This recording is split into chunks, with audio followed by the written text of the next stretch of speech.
Australia के हाथों भारत की शर्मनाक हार। दूसरे वनडे में टीम इंडिया की शर्मनाक हार। Slow delivery is launched into it and it's a biggie. 5 अक्टूबर 2007 को भारत ऑस्ट्रेलिया के सामने एक शर्मनाक तरीके से वो मैच हार जाती है। मेरे दोस्त, हार और जीत तो होती रहती है, लेकिन हमारे विश्व विजेता कप्तान महेंद्र सिंह धोनी का बीच मैदान पर उड़ाया गया वो मजाक कौन भूल सकता है भला। नमस्कार दोस्तों, आप देख रहे हो संजू डॉक्यूमेंट्री के स्पेशल एपिसोड अपमान की बदले की कहानी। हमने हमारी इस वीडियो को पहले पार्ट में आपको बताया था कि कैसे उस दिन ब्रेट ली ने महेंद्र सिंह धोनी को बीच मैदान पर धमका दिया था कि ये तेरा आखिरी मैच होगा, और भारत वो मैच भी हार जाती है। लेकिन मेरे दोस्त, उसके ठीक 2 दिन बाद यानी 8 अक्टूबर 2007 को फिर से ये दोनों टीमें चंडीगढ़ के मैदान पर आमने सामने होती है। इस बार महेंद्र सिंह धोनी के लिए मैच नहीं बल्कि मान और सम्मान की लड़ाई बन चुकी थी। महेंद्र सिंह धोनी का इस मैच में सब कुछ दांव पे लगा हुआ था। अगर ये मैच हार जाते तो ऐसे समझो कि बची कुची जो सारी इज्जत है ना, वो भी नीलाम हो जाती। मैच की शुरुआत होती है, सौरव गांगुली और सचिन सर मैदान पर आ जाते हैं। दोनों बल्लेबाजों को ड्रेसिंग रूम से ही कप्तान इस बात का लाइसेंस दे दिया था कि जाओ और मैदान पर तबाही मचाओ। तुमको ये नहीं देखना है कि पीछे कौन है क्या नहीं, तुम्हारा काम बस इतना है, मैदान पर जाना है और आतंक मचाना है। कप्तान से ऑर्डर मिल चुका था तो फिर किस बात की देरी थी। मैदान पर आते ही दोनों बल्लेबाजों ने विध्वंस मचाना शुरू कर दिया। शॉट पे शॉट, गेंद कभी इधर जा रही थी तो कभी उधर जा रही थी। ऑस्ट्रेलिया के घातक गेंदबाजों के सामने ये दोनों बल्लेबाज इस तरीके से बल्लेबाजी कर रहे थे कि मानो वो कोई गली के गेंदबाज हो। 41 रन के स्कोर पर भारत का पहला विकेट सौरव गांगुली के रूम में गिर जाता है। नंबर 3 पर युवराज सिंह आते हैं और सचिन सर के साथ मिलकर उसी प्रकार से बल्लेबाजी चालू कर देते हैं जिस प्रकार से थोड़ी देर पहले सौरव दादा कर रहे थे। सचिन सर ने अपना 50 पूरा कर लिया, लेकिन उसके तुरंत बाद वो और भी भयंकर तरीके से बल्लेबाजी करने लगे। एक वक्त सब कुछ सही चल रहा था, लेकिन तभी एक मिसअंडरस्टैंडिंग की वजह से 79 रन के स्कोर पर सचिन रन आउट हो जाते हैं। भारत अब मुश्किल स्थिति में फंस चुका था क्योंकि सौरभ दादा और सचिन सर दोनों मैदान से लौट चुके थे। ऐसे में भारत को एक ऐसे बल्लेबाज की जरूरत थी जो आज भारत को मुश्किल स्थिति से बाहर निकालकर इन ऑस्ट्रेलिया खूंखार गेंदबाजों को उनकी असली औकात दिखा सके। नंबर 4 पर बल्लेबाजी करने के लिए मैदान पर महेंद्र सिंह धोनी एंट्री ले चुके थे। अक्सर महेंद्र सिंह धोनी बल्लेबाजी करने के लिए नंबर 6 या 7 पर आते हैं, लेकिन उस दिन पता नहीं महेंद्र सिंह धोनी के दिमाग में क्या ही चल रहा था कि उनको नंबर 4 पर बल्लेबाजी करने के लिए उतरना पड़ा।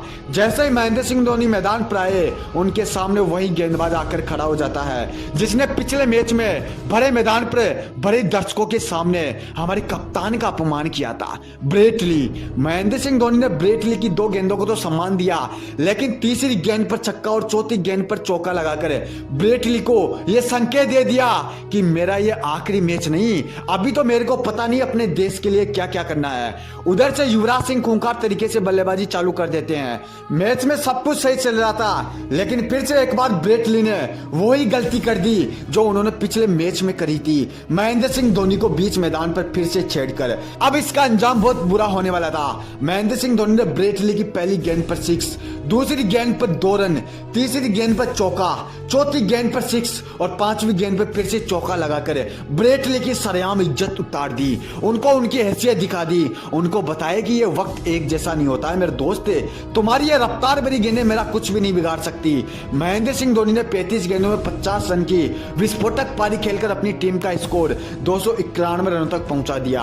आज ऑस्ट्रेलिया के सामने बड़ा स्कोर था, लेकिन मेरे भाई उनको तो क्या टेंशन थी, क्योंकि ऑस्ट्रेलिया के कप्तान को अपने बल्लेबाजों पर पूरा भरोसा था। इसी भरोसे के साथ कप्तान ने अपने 2 सबसे खूंखार बल्लेबाज एडम गिलक्रिस्ट और मैथ्यू हेडन को उतार दिया, लेकिन एडम गिलक्रिस्ट फिर से एक बार जल्दी मैदान से लौट गए। उनकी जगह खुद कप्तान रिकी पॉन्टिंग आते हैं, लेकिन उनका भी बल्ला नहीं चला। कप्तान के बाद माइकल क्लार्क 6 रन के स्कोर पर उनके साथ ही ड्रेसिंग रूम में जाकर बैठ जाते हैं। ऑस्ट्रेलिया ने अपने बैक टू बैक 3 बल्लेबाजों को खो दिया था।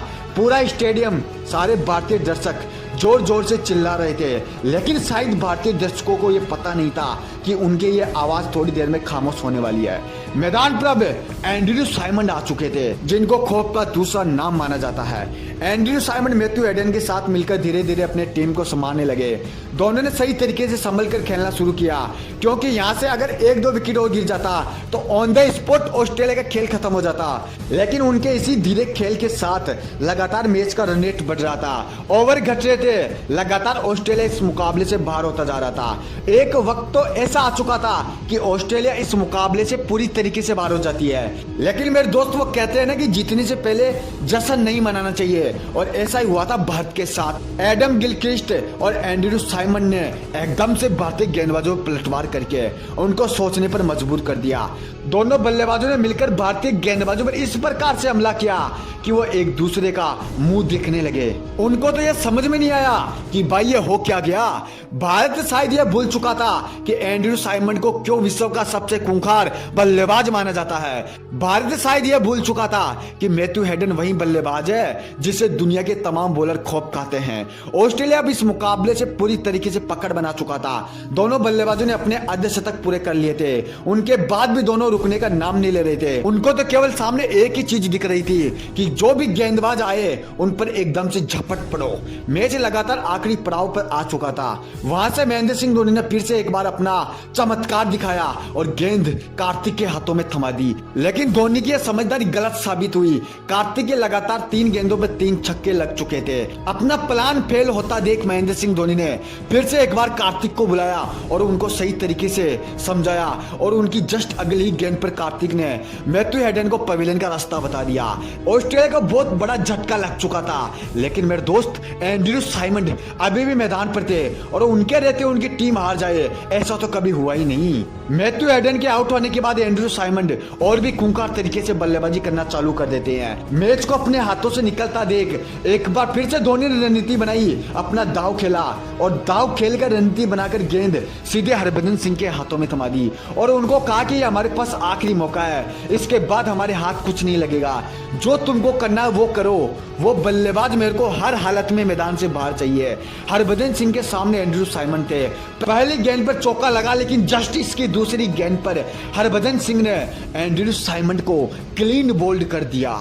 कप्तान ने हरभजन सिंह को जैसा कहा था वैसा ही उन्होंने किया। मैच अब आखिरी ओवर में पहुंच चुका था, लेकिन आखिरी ओवर में फिर से धोनी ने रणनीति बनाई और चमत्कार कर दिया।